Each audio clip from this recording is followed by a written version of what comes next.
বড় আলেম হলে আপনাকে তো বলতো আপনি জানাজা পড়ান, কথা বল না কেন? বাইতুল মুকাররমের ইমাম জানাজা পড়াতে সারা দুনিয়া খুশি। ওনার যেগুলো ছাত্র আছে, নাতি ছাত্র, সেগুলোর সাথে আপনি লাগতে পারবেন না। আপনি যদি এতই বড় আলেম হইছেন, বহস করেন, আব্দুল মালিক সাহেবের কাছে গিয়ে বসেন, ওনার জুতা উঠাবার যোগ্যতা আপনার নেই। আপনার চেয়ে বড় বড় আলেমরা, মামুনুল হকের মতো ব্যক্তি তার জুতা উঠার জন্য রেডি থাকে। চলাফেরা ভিন্ন, সামান্য 20 টাকার জুতা দিয়ে চলে উনি। এত বড় আলেম, উনি নাকি জানাজায় ভুল করছে সূরা ফাতিহা না পড়ে। তাহলে এতদিন যাদের জানাজা পড়া হয়েছে সবাই ভুল করছে। আহলে হাদিসকে অনেক বড় মনে করেন, আহলে হাদিসকে বারবার জন্ম দিবে এমনও আলেম বাংলাদেশে আছে। আপনারা তো হাদিস মানেন না, আহলে হাদিস বলা যাবে না।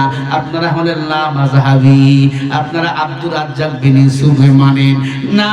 না, আমরা দুনিয়াতে ইমাম মানি, আলেম মানি, সবচেয়ে বড় ইমাম মানি আমার মায়া নবীকে। ঠিক না? কথা হয় না কেন? হ্যাঁ, আল্লাহ এই সমস্ত কুলাঙ্গার থেকে আমাদের হেফাজত করে। জানাজা সঠিক ছিল। হানাফি মাযহাবের মধ্যে কোনো কোথাও সূরা ফাতিহা জোরে পড়া হয় না। কথা ঠিক কিনা বলে? আল্লাহ এই সমস্ত দুনিয়াবি আলেম থেকে আমাদেরকে হেফাজত করেন। জোরে বলেন আমিন।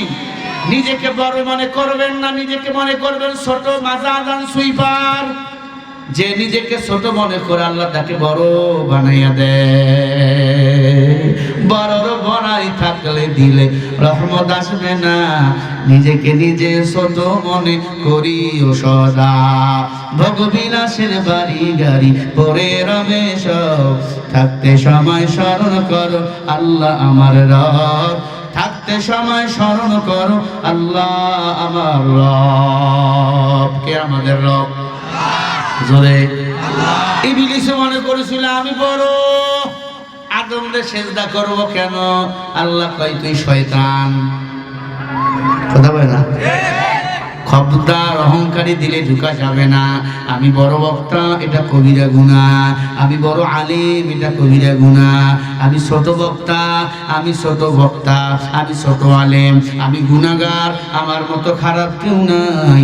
তাহলে আপনি নিজেকে নেফাকে দূর করলেন আল্লাহর কাছে, তাহলে আপনি দামি হয়ে গেলেন। বাহাদুরি করিও না। বাহাদুরদের জায়গায় বাংলাদেশে হয় না। স্বৈরাচার শেখ হাসিনা পালিয়ে গেছে। এই মাঠেই তো ওয়াজ করতে আমারে দিবে না, দেখছেন না? আর একটু বয়ান করলে আমারে গ্রেফতার করতো। জাকির ভাই এসে আমার কানে কানে বললো, ভাই আবহাওয়া ভালো না, বয়ানের মোড় ঘুইরা দিয়ে বয়ান করলাম। এবছরও ডেট নাই, কি করবো? জাকির ভাইয়ের জন্য ডেটটা দিলাম, ফোন করছে ভাই একটা ডেট দেওয়াই লাগবে, ডেট তো নাই।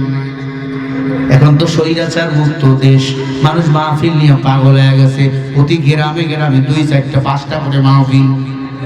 পপুলার বক্তা বাংলাদেশে কয়জন? আমি ছোট মানুষ, এরপর জানি না মানুষ কেন ভালোবাসে।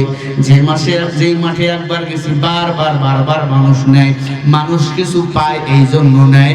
অহংকারিয়া মুক্ত, হাসাদ মুক্ত জিন্দেগি বলছি। আমার মতো গরিব কেউ নেই, আমার মতো ছোট কেউ নেই, আমার কোনো ইলম আমল কেউ নাই। মানুষের ভালোবাসা। জাকির ভাই ফোন দিছে, কিছু বলতে পারেন, ডেটটা দিয়ে দিছি।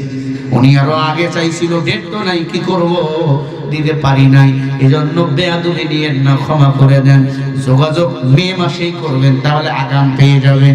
দেরিতে যোগাযোগ করলে পাওয়া যায় না। এরপরে কিছু মোহাব্বতের মানুষ আছে, শুধু জাকির ভাইয়ের জন্য ডেটটা দিয়েছি। আল্লাহ যেন ওই ভাইয়ের পরিবারকে হেফাজত করেন। জোরে বলেন আমিন।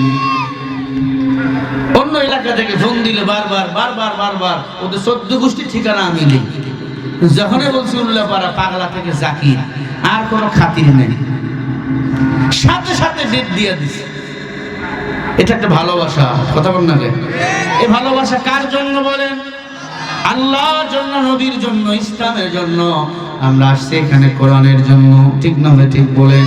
ওরে নবীর উম্মত, সেই কোরআন নাজিল হইল যেই নবীর উপর, সেই নবীর নাম যখন কেটে দিল কাফিল পাগড়ি, উনি এখন মানুষ না সাপ। আরো জোরে। ঘুরতেছে ঘুরতেছে মায়ার নবীর কাছে যাবে, হঠাৎ করে মায়ার নবীর বাড়ির কাছে হাজির। মায়ার নবীর বাড়ির আগে আবু জেহেলের বাড়ি। আবু জেহেলের বাড়িটা এখনো আছে ইন্টারন্যাশনাল বাথরুম। আব্বারে নিয়ে হজে গেছিলাম, আব্বারে নিয়ে। আমার আব্বাই দেখি টয়লেটের মধ্যে গিয়া গালি দিতেছে, শালা আবু জাহেল। কথা বুঝতেছেন? এই টয়লেট, এইটাতে আব্বা, এইটাতে আমি, মাঝখানে ছোট্ট একটা দরজা। আমি বললাম আব্বা সাপটা বাসেনি। কয় সাপ তো নেই, এরপরে দেওয়া লাগবে। আবু জাহেলের বাড়ি বলে কথা।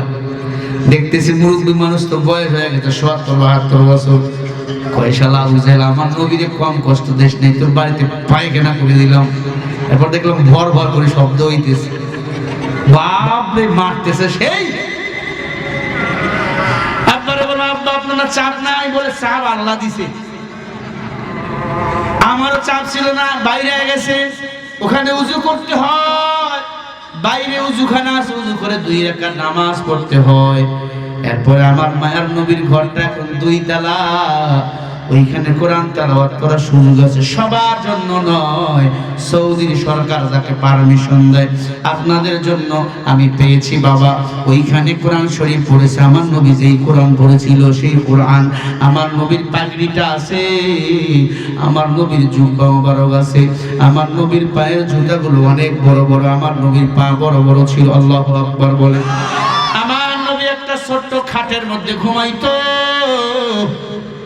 আমার নবী যে চাবুক ব্যবহার করতো, সেই চাবুক আছে। এ আল্লাহর বান্দা, কত সুন্দর করে সাজানো গ্লাসের ভিতর, ওগুলা দেখতেছি আর চোখের পানি ছেড়ে কাঁদতেছি আর বলতেছি আল্লাহ, আমার মায়ার নবীর যদি এখানে দেখতে পাইতাম, একটু কপালে চুমা দিতাম, জাহান্নামের আগুন হারাম করে ফেলতাম। কারণ মায়ার নবীর যে একবার চোখে দেখে, তার জন্য জাহান্নামের আগুন হারাম হারাম হারাম।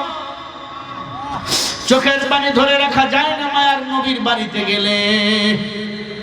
মায়ার নবীর আগের বাড়ি আবু জেহেলের বাড়ি, আবু জেহেলের পরে সাফা মারওয়া পাহাড়। ইব্রাহিম নবীর স্ত্রী হাজরা যেই জায়গায় পানির জন্য দৌড়াইছে, ইসমাইলের জন্য 2 পাহাড়, ওই জায়গায় 7 পাক দিয়েছি।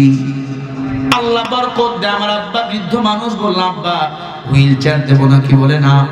আব্বা দেখলাম আমার চেয়ে বেশি দৌড়াইতেছে, চোখের পানি ধরে রাখা গেল না, বরকতপূর্ণ জায়গা। আল্লাহর ঘর তাওয়াফ করলাম 7 বার। এত মানুষ, কালো সাদা ধওলা, উঁচা লম্বা নিচু, নারী পুরুষ এক জায়গায় আল্লাহর ঘর বাইতুল্লাহ তাওয়াফ করলাম।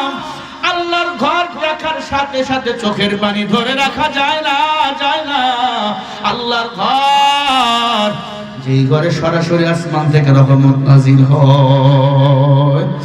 এই আল্লাহর বান্দা হাজরে আসওয়াদ, যেই পাথরে চুমা দিলে গুনাহ মাফ হয়, ওই পাথর ধরার সুযোগ হয়েছিল। এত মানুষের ভিড়, মনে করতেছিল আমি মরেই যাব বুঝি, কিন্তু চক্ষুটা বন্ধ করে একটা কান্না আমার দিল, আল্লাহ এই পাথরটা যদি চুমা দিতে পারতাম। আমার রাসূল চুমা দিয়েছে, উমর চুমো দিয়েছে, আবু বকর চুমো দিয়েছে। এমন ঠেলা, এমন ভিড়, কত মানুষ তো নিচে পড়ে মরিয়াও যায়। লাখ লাখ মানুষ একসাথে তাওয়াফ করতে, 24 ঘন্টা তাওয়াফ আর তাওয়াফ, ফাঁকা নাই, ফাঁকা নাই, ফাঁকা নাই। ওইখানে ঢুকে গেছি, আল্লাহ তুমি আমারে বাঁচাইও, পাথরটাকে ধরার সুযোগ দিও। মাকাম ইব্রাহিম, যেই গেট ধরে দোয়া করলে দোয়া কবুল হয়, আল্লাহ ওই গেটের কাছে নিয়ে গেল, দোয়া করলাম। এরপরে ওই পাথরের কাছে গিয়ে মুখটা ঢুকিয়ে দিলাম, বারবার চুমা দিলাম, আল্লাহ এই পবিত্র জায়গায় তুমি আমাকে নিয়ে আসো বারবার বারবার, কারণ এই জায়গায় সবাই আসতে পারে না, কবুল করতে হয়। আপনাদের জন্য প্রাণ খুলে আমি দোয়া করছি, দোয়া করবেন, রমজানে আবার যাব। ও আল্লাহর বান্দা, আমিও দোয়া করি আল্লাহ আপনাদের কবুল করুক, বলেন আমিন। আমার মতো ছেলে ওই জায়গায় যাবে আমি বুঝতে পারি না। কোরআন আমার সম্মান বাড়াইছে, আমার মায়ার নবীর সুন্নত আমার সম্মান বাড়াইছে রে বাবা। মায়ার নবীর সুন্নতের আমল করো, সম্মান আল্লাহ তাআলা বাড়িয়ে দিবে। এরে আল্লাহর বান্দা, ওই মায়ার নবীর গালি দিও না, গালির ফল ভালো হয় না। টপ লেভেলের কাফের আবু জেহেলের বাড়ির সামনে গিয়া ওই সাপ আত্মগোপন করলেন। অমন সময় আবু জেহেল টয়লেট করে দেখে বিশাল বড় সাপ। এত বড় সাপ, আবু জেহেল সাপ গাছের সাথে বেঁধে ফেললেন। সাপ মানুষের মতো কথা বলে আর বলে, আবু জেহেল আমারে মারিও না, আমি তোমার ক্ষতি করতে আসি নাই, আমি আসছি মুহাম্মদের কাছে মাপ চাওয়ার জন্য। আমি বারুস ছিলাম মুসা নবীর উম্মত, আমি ছিলাম তাওরাত কিতাবের হাফেজ, আমি ছিলাম ইনজিল কিতাবের হাফেজ, আমি ছিলাম জাবরের হাফেজ, আমরা যেমন কোরআনের হাফেজ। সুবহানাল্লাহ বলেন। আবু জেহেল বলে, না, মুহাম্মদ করে পাঠাইছে আমাকে খাওয়ার জন্য। কেমন খারাপ আবু জেহেল, মুহাম্মদ করে পাঠাইছে। বলে, না, মুহাম্মদ আমারে পাঠাই নাই। আবু জেহেল সাপকে মারতে মারতে এক পর্যায়ে মেরেই ফেললো। সাপকে মেরে কি করবে? আবু জেহেলের বউয়ের নাম ছিল নেকড়া। আবু জেহেলের বউ বলে, স্বামী, ও স্বামী, এই সাপকে আগুনে পুড়ে ছাই করে ফেলো। কিছু লাকড়ির মধ্যে তেল দিল, সাপের মধ্যে আগুন লাগাই দিল, আগুন বানাইয়া সাপকে ছাই করে ফেললো। সাপ আর বেঁচে নাই। ওই ছাই একটা বস্তার মধ্যে প্যাকেট করলো। আবু জেহেলের বিবি বলে, মুহাম্মদ নাকি নবী হইছে, মুহাম্মাদের কাছে নিয়ে চলো। ও যদি বলতে পারে এই বস্তার ভিতর কার ছাই আছে, তাহলে আমরা বুঝে নেবো সে আল্লাহর নবী। আমার নবী